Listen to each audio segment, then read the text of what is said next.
शोभिक तेरछा बाण में राज्य राजनीति बढ़ला सस्पेंस। नीति और नैतिकता को प्राधान्य दे राज्यसभा निर्वाचन में मतदान करेंगे। तेबे कहा को देखे कहले Shobhik, my conscience is very clear. नमस्कार, स्पेशल रिपोर्ट को स्वागत करुछि मो दिलेश्वर। दर्शक बंधु, राज्यसभा निर्वाचन पूर्व ओडिशा राजनीति सरगरम हेबार लागिला।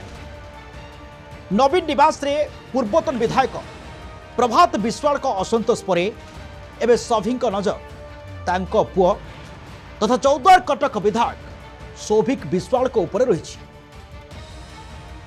विजय जयंती अवसर में शोभिक देथिबा प्रतिक्रिया शासक दल पई एक बड़ संकेत बोली चर्चा होछि।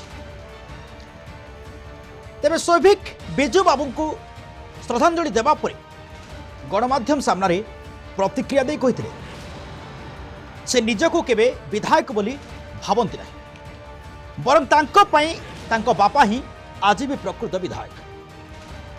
राज्यसभा भोट को नहीं शोभिक एक कथा मध्य कहिसंती, my conscience is very clear, अर्थात से निज विवेक एवं नैतिकता आधार में भोट देवे। जो प्रार्थी अन्याय अधर्म और दुर्नीति विरोध में स्वर उत्तोलन करेंगे तांको ही से समर्थन करिवे बोली स्पष्ट करिसंती। तेबे नवीन निवास रे प्रभात विश्वाल को हटहटा पर शोभिक को यही बयान बीजेडी शिविर में चिंता बढ़ाई। से दलीय आनुगत्य रखिबे ना बापा आदर्श रे जाई कौनसी बड़ निष्पत्ति नेबे, ताहा एबे सबुठु बड़ प्रश्न। स्पेशल रिपोर्ट को ये रखुच्छी। अधिक खबर लाइक शेयर और सब्सक्राइब करंतु फोकस प्लस। रहउछि, नमस्कार।